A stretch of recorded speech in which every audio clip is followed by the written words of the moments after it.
Hello everyone, apex classes के digital platform पर आपका स्वागत है। आज हम केमिस्ट्री रसायन विज्ञान के चैप्टर 5 पृष्ठीय रसायन का अध्ययन प्रारंभ करेंगे।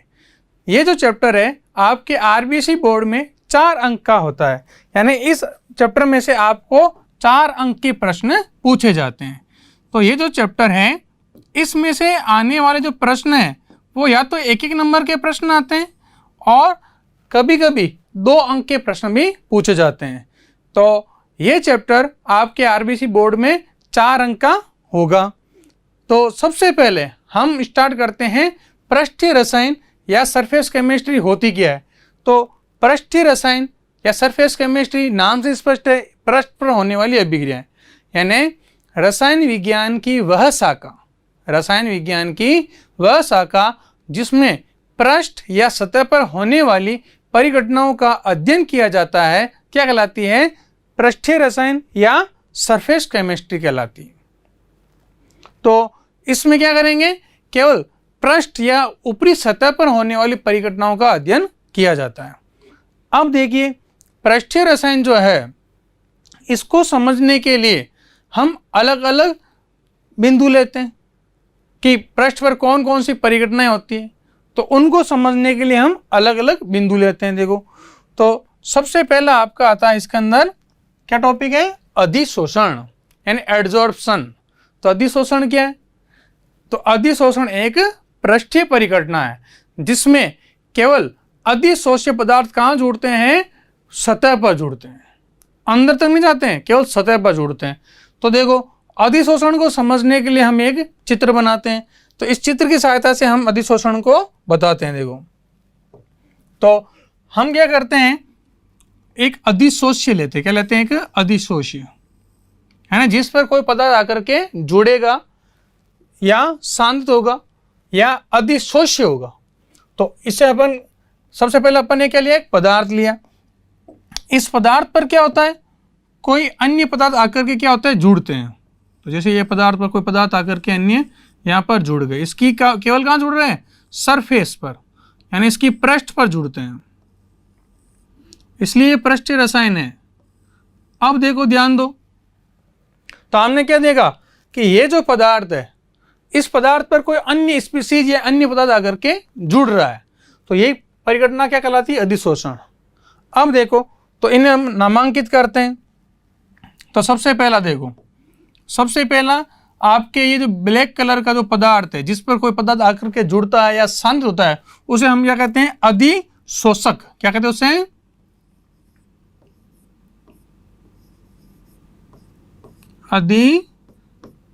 अधिशोषक, पहला। दूसरा, जो पदार्थ आकर के जुड़ रहा है वो क्या कहलाता है?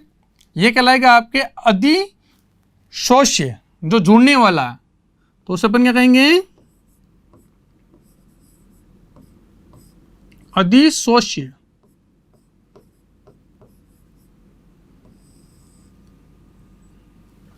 अब देखो, अब जिस स्थान पर जो पदार्थ आकर के जुड़ता है वह जो सतह है, जैसे ये पदार्थ है ब्लैक वाला पदार्थ, उसके ऊपर लाल कलर का जो पदार्थ आकर के जुड़ा है, जो स्पीसीज आकर जुड़ी है, वह जिस स्थान पर जुड़ी है उस स्थान को अपन कहते हैं सक्रिय स्थल। क्या कहते हैं उसे? सक्रिय स्थल या एक्टिव साइड। क्या कहेंगे? सक्रिय स्थल।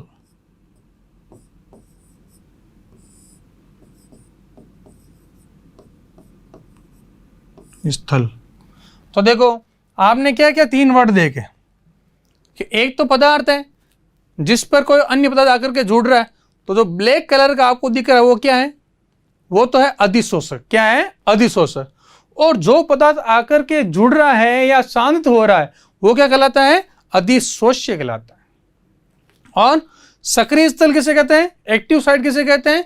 जिस स्थल पर यह अधिशोष्य आकर के जुड़ रहा है, यानी ये जो सभी स्थल है आपके, ये सभी स्थल क्या कहलाएंगे? जहां आकर के जुड़ता है, क्या कहलाते हैं वो स्थल? आपके एक्टिव साइड या सक्रिय स्थल कहलाते हैं। अब इनकी परिभाषा लेते हैं। तो सबसे पहले परिभाषा किसकी है? अधिशोष्य की। तो अधिशोष्य किसे कहेंगे? वह पदार्थ जो अधिशोषक पर अधिशोषित होते हैं या सांद्रित होते हैं क्या कहलाते हैं? अधिशोष्य कहलाते हैं। तो वह पदार्थ लिख सकते हैं, वह स्पीसीज लिख सकते हैं जो आपके क्या हो सकता है? गैस या द्रव, ठोस, कुछ भी हो सकता है। तो सबसे पहले अपन लेते हैं अधिशोष्य की परिभाषा। तो अधिशोष्य की परिभाषा क्या होगी?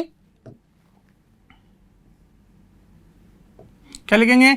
यह पदार्थ अधिशोषक पर अधिशोषित होते हैं या जुड़ते हैं। तो क्या लिखेंगे? यह पदार्थ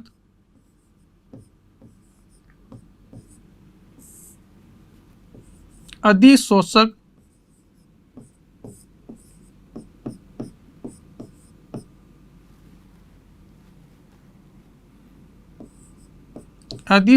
पर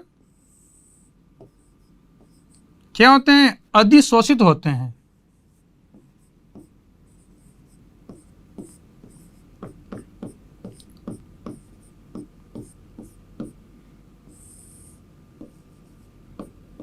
अधिशोषित होते हैं। ठीक है। दूसरा, अधिशोषक यानी इन पदार्थों पर अधिशोष्य आकर के जुड़ते हैं या अधिशोषित होते हैं। तो क्या लिखेंगे? इन पदार्थों पर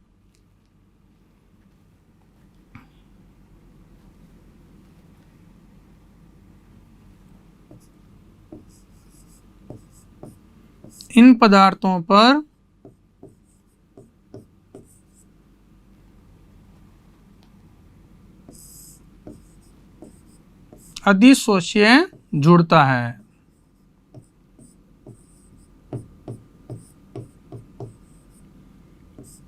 अधिशोष्य शांतित होता है या जुड़ता है या अधिशोषित होता है, सबका अर्थ क्या एक ही है।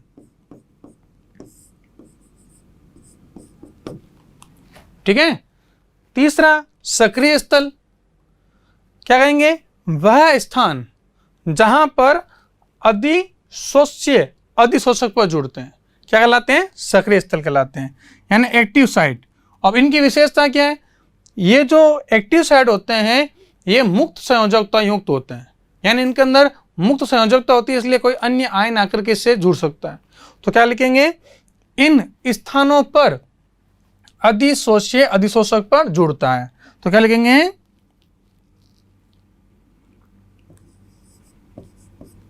इन स्थानों पर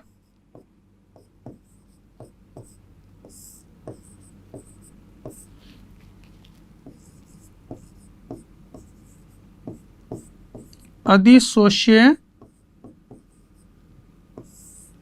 अधिशोषक पर जुड़ता है।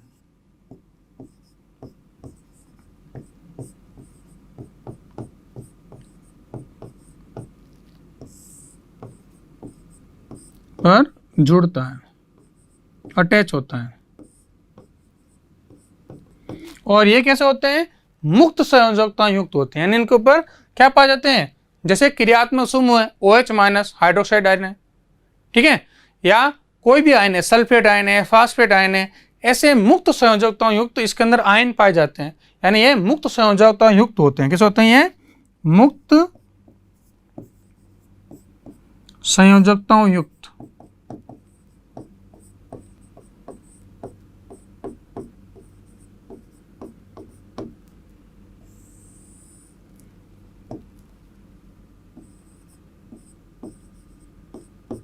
तो देखो ये आपने क्या देखा कि जो अधिशोषण है, अधिशोषण में एक तो क्या लिया हमने? अधिशोष्य। अधिशोष्य क्या है? कि जो आकर के इसके ऊपर जुड़ता है। और एक होता है अधिशोषक, जिस पदार्थ पर जुड़ता है। और सक्रिय स्थल यानी अधिशोषक की वह स्थल जहां पर अधिशोष्य आकर के जुड़ता क्या कहलाता है? सक्रिय स्थल या एक्टिव साइट। अब देखो इसका उदाहरण बताओ कोई कि सर अधिशोषण का कोई उदाहरण बताओ। जैसे हम क्या करते हैं, अगर मान लो अपन एक चौक ले, व्हाइट कलर की चौक ली मैंने और आसमानी स्याही के अंदर उसको डुबा दी और हाथों हाथ वापस निकाल लिया, तो क्या होगा कि जो आपके चौक है बाहर से कैसी हो जाएगी? ब्लू कलर की। यानी व्हाइट कलर की चौक ली, उसको आसमानी स्याही के अंदर डुबाया और निकाल लिया, तो चौक क्या होगी? बाहर से कैसी हो जाएगी? नीली। और जब इस चौक को तोड़ कर देखेंगे तो अंदर कैसी रहेगी? सफेद। तो क्या हुआ, शाई के जो कण है, शाई के, नीली शाई के जो कण है वो क्या हुए, अधिशोषित हुए, यानी केवल चौक के बाहरी सतह पर आकर जुड़े, जबकि अंदर चौक कैसी है, व्हाइट है। तो यह अधिशोषण का एक उदाहरण हो गया आपके, चौक के बाहरी सतह पर शाई का लगना। या फिर चारकोल जो होता है, एक्टिव चारकोल, यानी कार्बन का अपरूप जो है एक तरह का, उस पर गैसें क्या होती है, अधिशोषित होती है। या प्लेटिनम की सतह पर हाइड्रोजन गैस अधिशोषित होती है। तो सब वह इसका क्या है, उदाहरण है। तो चारकोल पर गैसों का अधिशोषित होना, ठीक है, या रेसों पर जो रेसे जो होते हैं उनको भी हम अलग अलग रंजकों के अंदर डालते हैं, अलग अलग रंग, जैसे गुलाबी रंग है, लाल रंग है, पीला रंग है, तो ऊपर रंजक अधिशोषित होते हैं पहले। तो क्या हो गया, उदाहरण क्या बता सकते हैं इसका, एक उदाहरण चारकोल पर गैसों का अधिशोषण होना। या इस अधिशोषण का उपयोग अपन कहाँ करते हैं, जैसे कहीं नमी या आर्द्रता ज़्यादा है तो उसको कंट्रोल करने के लिए वहाँ पर एक्टिव क्या करते हैं, हम सिलिका जेल डाल देते हैं। क्या डाल देते हैं, सिलिका जेल। तो सिलिका जेल क्या करती है, नमी या आर्द्रता को अवशोषित कर लेती है, तो वहाँ की जो नमी है वो हट जाती है। तो सिलिका जेल द्वारा नमी का अवशोषण करना, ये सब किसका उदाहरण है, अधिशोषण के। तो अगर मान लो कोई पूछ ले इसके एग्जाम्पल क्या है, तो अधिशोषण के उदाहरण क्या हो गए, इसके उदाहरण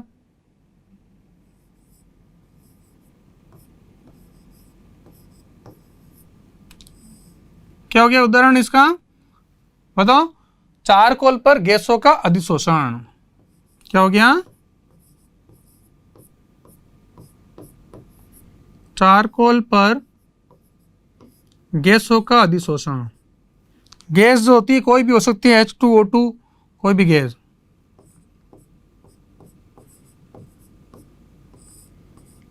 गैसों का अधिशोषण, क्योंकि अपन अधिशोषण ही पढ़ रहे हैं।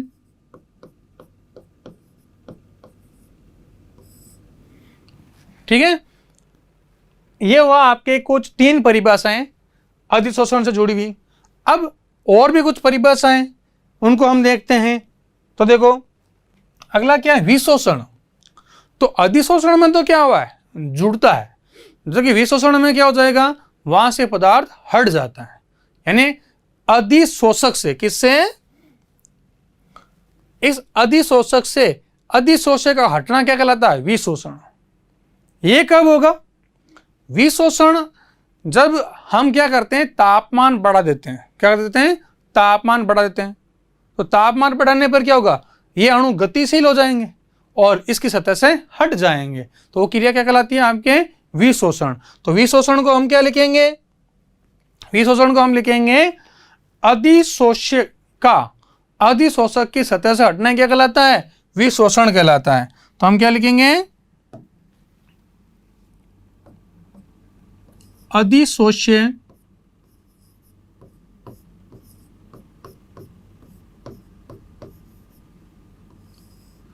का अधिशोषक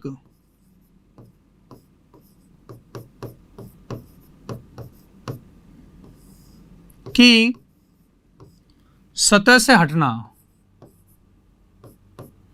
की सतह से हटना क्या कहलाता है, विशोषण। कारण क्या हो सकता है इसका, इसका रीजन हो सकता है गर्म करने पर, तापमान बढ़ाने पर। इसका रीजन क्या हो गया आपके, इसका अपन रीजन लिख सकते हैं तापमान बढ़ाने पर, ताप में वृद्धि, ताप में वृद्धि, इसका रीजन हो गया।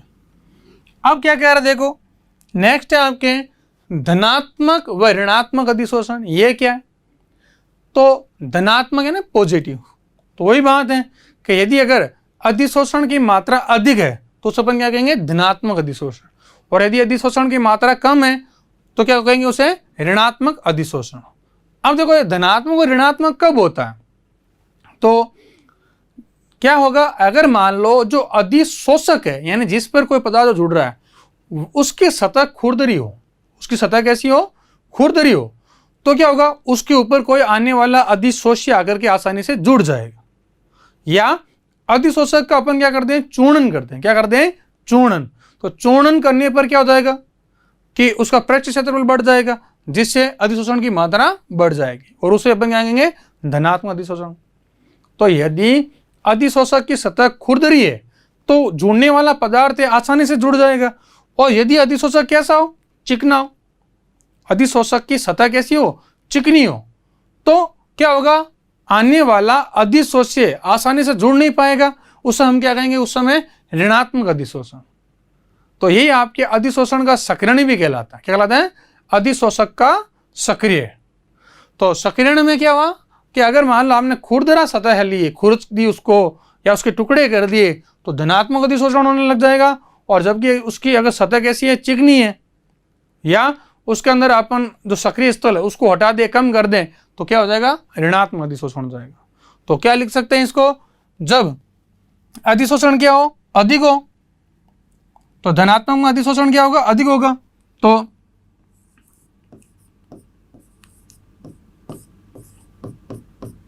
अधिशोषण कैसा है, अधिक है, तो उसे अपन क्या कहेंगे, धनात्मक।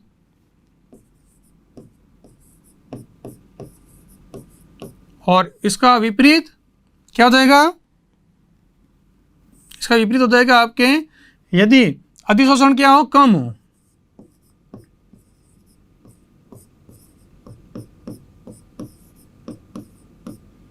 अधिशोषण कम है तो उस अपन कहेंगे नेगेटिव प्रकार का, ऋणात्मक प्रकार। ठीक है। अब है अधिशोषक की मात्रा। ठीक है, इसे अपन किसे दर्शाते हैं, x/m से। तो ये क्या है, देखो, तो अपन ने दो चीजें ली। एक तो लिया आपने अधिशोषण में क्या लेते हैं, एक तो लेते हैं अधिशोष्य और एक क्या लेते हैं, अधिशोषक। तो अधिशोषक की सतह पर अधिशोष्य आकर जुड़ा, तो उनकी मात्राओं का अनुपात ही क्या कहलाता है, आपके अधिशोषण की मात्रा।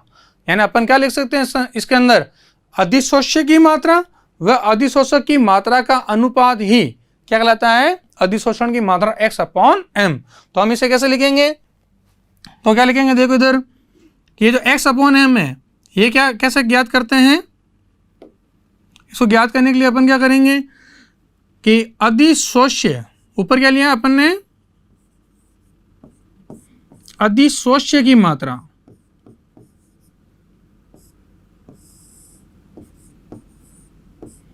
अधिशोष्य की मात्रा बटा क्या है, अधिशोषक की मात्रा।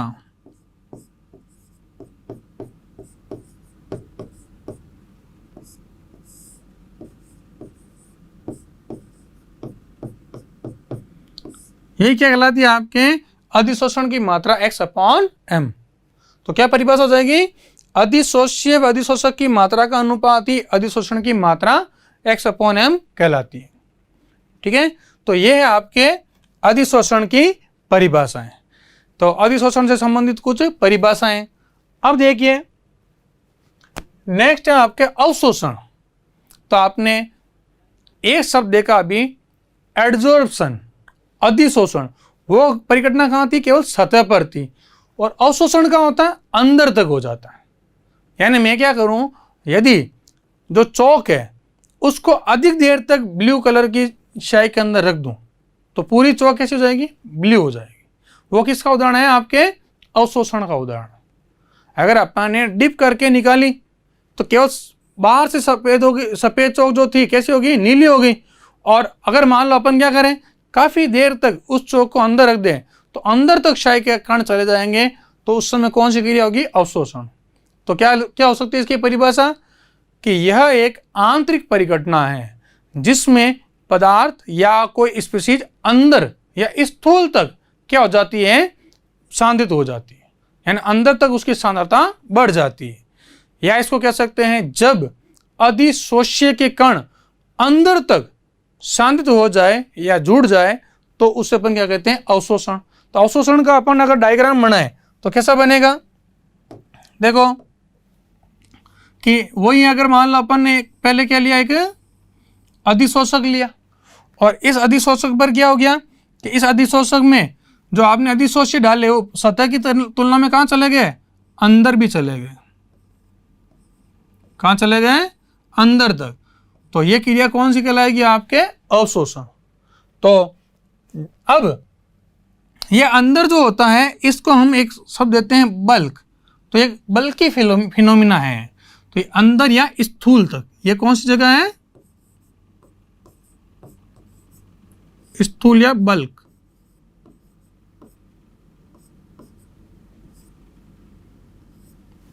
तो अंदर या स्थूल या बल्क तक पदार्थ क्या हो जाता है? सांद्रित हो जाता है। ठीक है, तो ये होगी कौन सी क्रिया? आपके अवशोषण। जैसे कैल्शियम क्लोराइड जो है वो जल का क्या कर लेता है? अवशोषण कर लेता है, अंदर तक चला जाता है। तो क्या लिखेंगे इसके अंदर? इसका एग्जाम्पल क्या हो गया?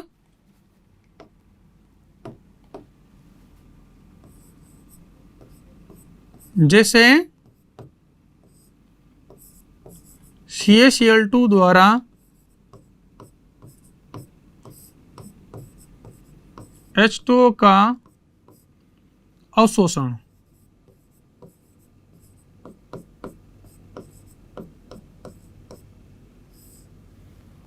ठीक है, अब अगला एक टर्म आ रहा है आपके शोषण। तो शोषण क्या है? तो क्या कहेंगे? जब अधिशोषण व अवशोषण दोनों क्रियाएं साथ में हो तो उस अपन क्या कहेंगे? शोषण। अब देखो ध्यान से, तो मैंने क्या बताया अभी आपको, कैसे चौक थी, चौक को नीले कलर की स्याही के अंदर डुबोया और हाथों हाथ निकाल लिया, तब तक कौन सी घटना हुई थी? अधिशोषण, कि आसमानी रंग केवल चौक के बाहर आया था। और यदि अपन चौक को क्या करें? अधिक देर तक स्याही के अंदर डाल दें तो कौन सी क्रिया हो जाएगी? अवशोषण, कि नीली कलर का जो रंजक है वो अंदर तक चला जाएगा। इसी बात देखो, जो रेशे होते हैं उन रेशों को अपन किसी रंजक के अंदर डाल लें तो पहले तो रेशों के ऊपरी सतह पर केवल रंजक आएंगे, तो उस अपन कहेंगे अधिशोषण। और अगर मान लो रेशों को अधिक देर तक रंजक के अंदर रख दे तो क्या होगा? कि रंजक अंदर तक पहुंच जाएगा, जिससे क्या हो जाएगा? अवशोषण की क्रिया हो जाएगी। तो क्या हो गया? शोषण के अंदर जब अवशोषण व अधिशोषण दोनों क्रियाएं साथ साथ हो तो उसे क्या कहते हैं? शोषण। तो क्या लिखेंगे परिभाषा इसकी? जब अधिशोषण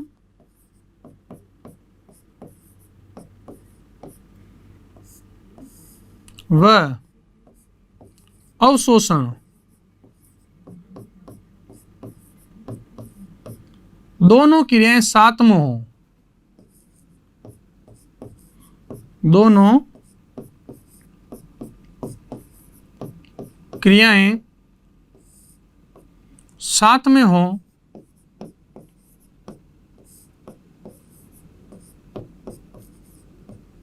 तो उसे शोषण कहते हैं। यहां शोषण का मतलब अत्याचार नहीं, ध्यान रखना, तो उसे शोषण कहते हैं।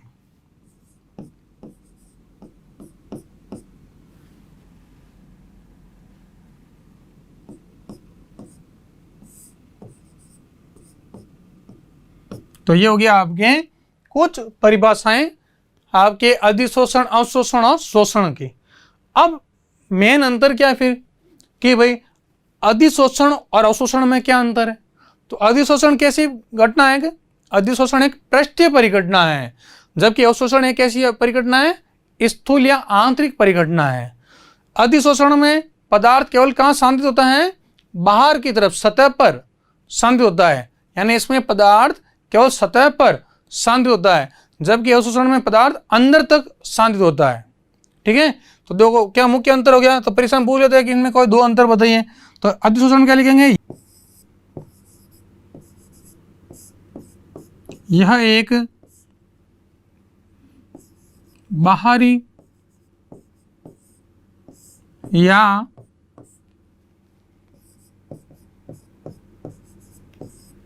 सतही परिघटना है।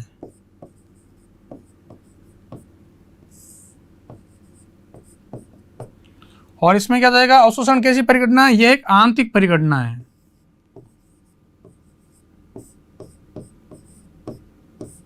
यह एक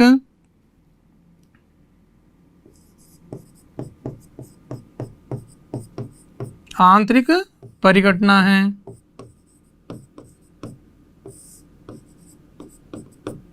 और अधिशोषण में क्या बताया कि इसमें पदार्थ केवल सतह पर सांद्रित होते हैं, तो क्या लिखेंगे,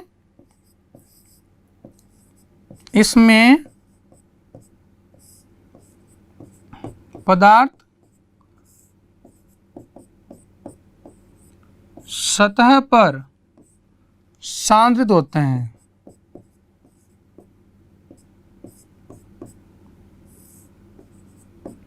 सांद्रित होते हैं।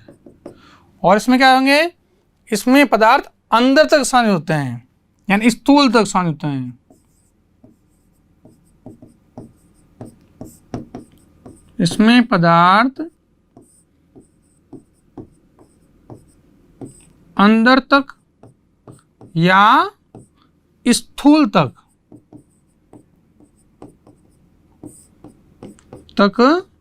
सांद्रित होते हैं।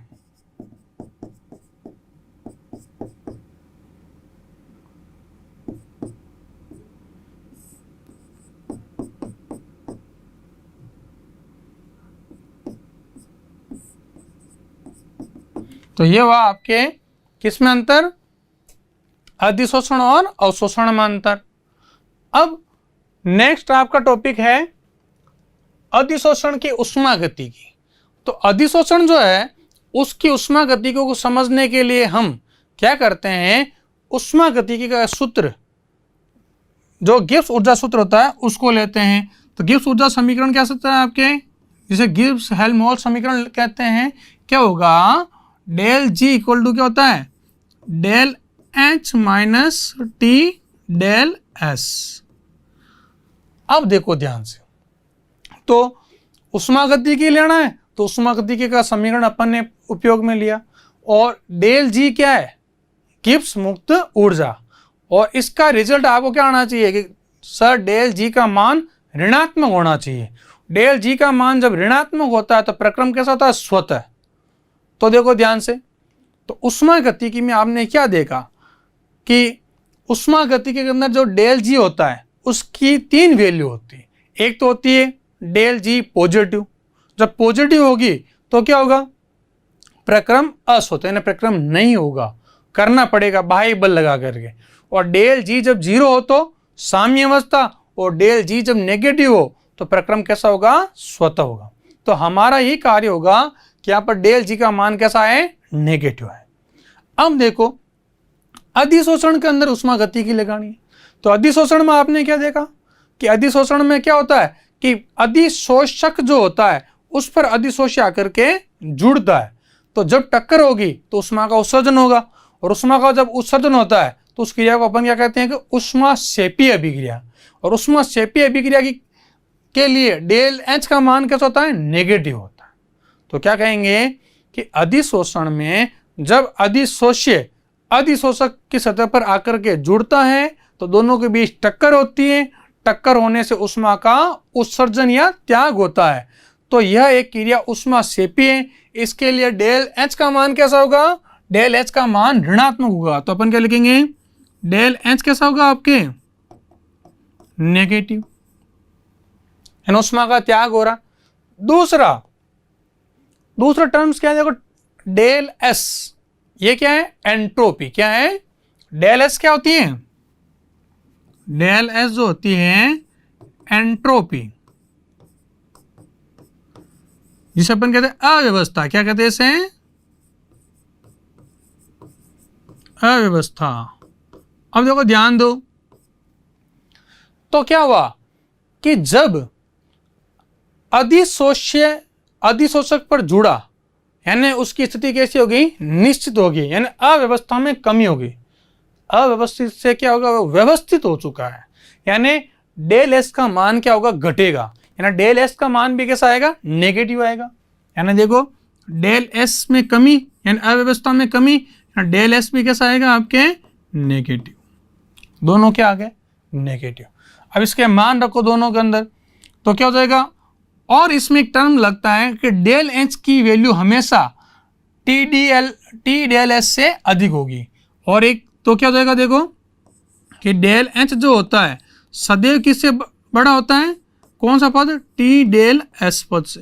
अब इसकी वैल्यू रखो तो क्या आ जाएगी, इसलिए डेल जी बोलो, ये कैसा है, नेगेटिव, ये नेगेटिव, ये नेगेटिव, नेगेटिव और नेगेटिव क्या बन गया, प्लस, तो आपके डेल जी कैसी आएगी, नेगेटिव।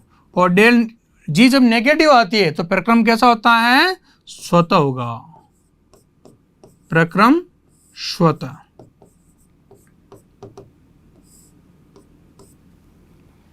तो ये हुआ आपके अधिशोषण की उष्मा गति की, जिसमें हमने देखा कि डेल जी की वैल्यू नेगेटिव आ रही है, अतः अधिशोषण प्रक्रम कैसा होगा, स्वतः होगा। वो बता दिया प्रारंभ में कि डेल जी की 3 वैल्यू लेते हैं, प्लस अगर आ जाए, पॉजिटिव आ जाए तो अस्वतः, और 0 आ जाए तो साम्य अवस्था होती। तो कारण क्या रहा, सबसे पहले कि जब अधिशोष्य अधिशोषक पर जुड़ा, उष्मा का त्याग हुआ, तो डेल एच का मान कैसा आ गया, नेगेटिव, क्योंकि उष्मा से भी क्रिया है।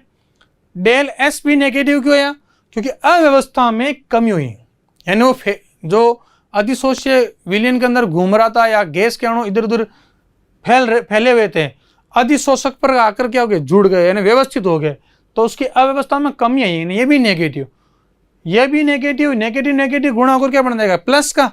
और डेल एस की वैल्यू ज्यादा है, डेल एच की वैल्यू क्या है, ज्यादा है, तो ये पद कैसा आएगा, नेगेटिव। इसलिए डेल जी की वैल्यू नेगेटिव आने से प्रक्रम स्वतः हो जाएगा।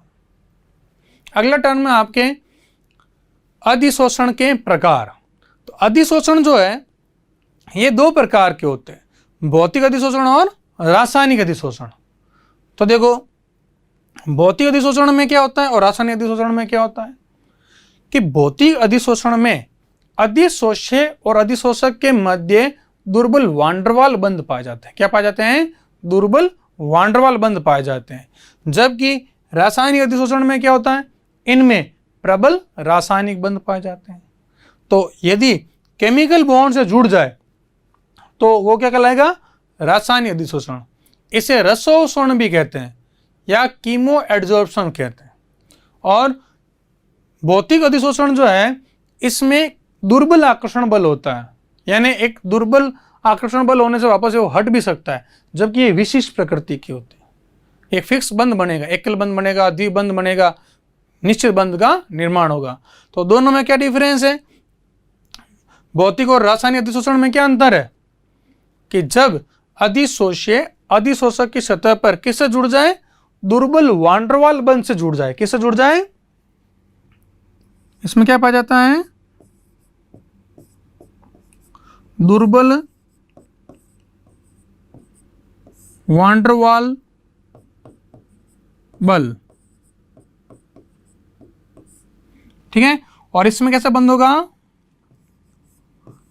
प्रबल रासायनिक बंध।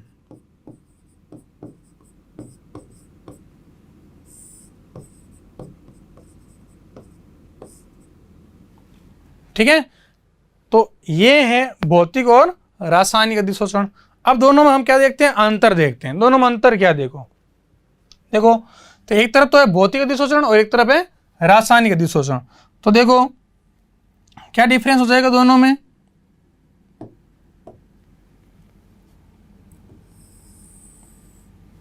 एक तरफ लेते अपन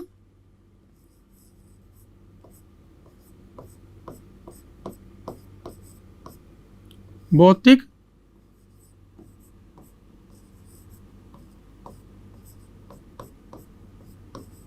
अधिशोषण, जबकि दूसरी तरफ कौन सा लेंगे, रासायनिक अधिशोषण।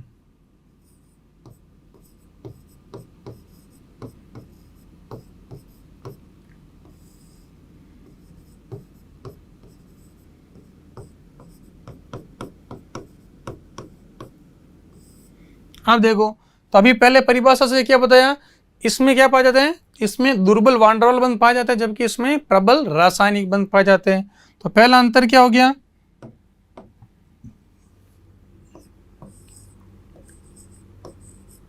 इनमें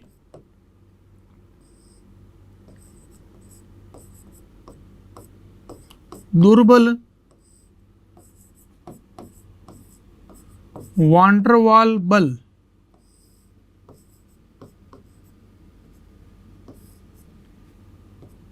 पाया जाता है।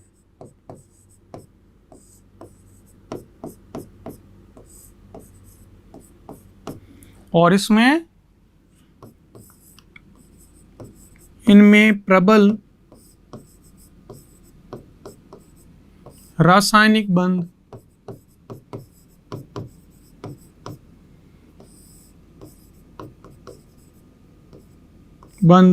पाए जाते हैं।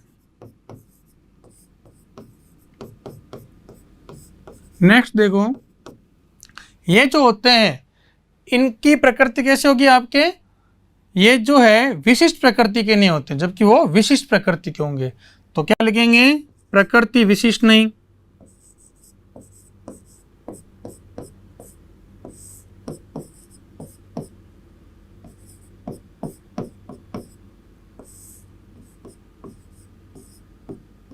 और ये कैसे होंगे, विशिष्ट प्रकृति के।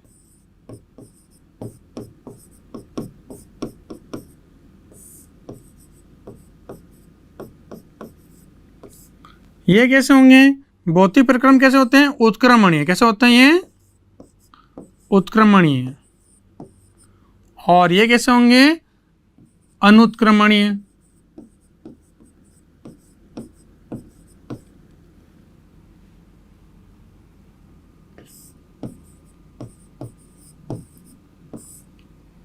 नेक्स्ट देखो,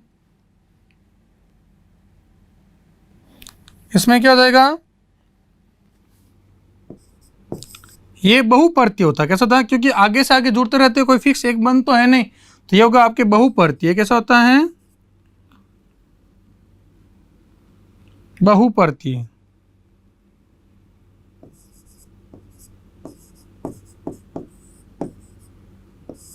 और ये कैसे होंगे आपके, एकल पर्ती।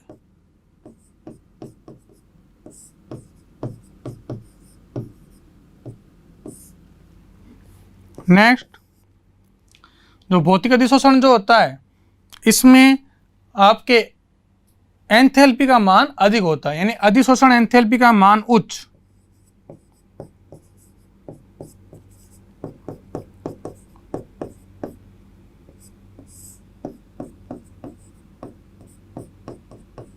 एंथैल्पी क्या होती है, इसमें निम्न होगी,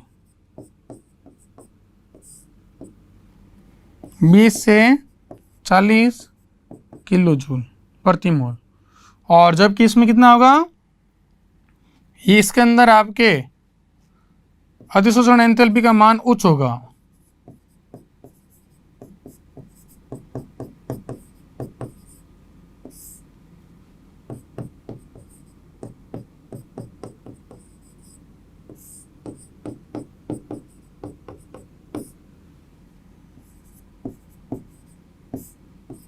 जो था आपके 80 से लेकर के 240 किलो जूल प्रति मोल। तो इसको अपन क्या लिख सकते हैं यहाँ पर, किलो जूल प्रति मोल। तो ये डिफरेंस हो गया आपके भौतिक और रासायनिक अधिशोषण में।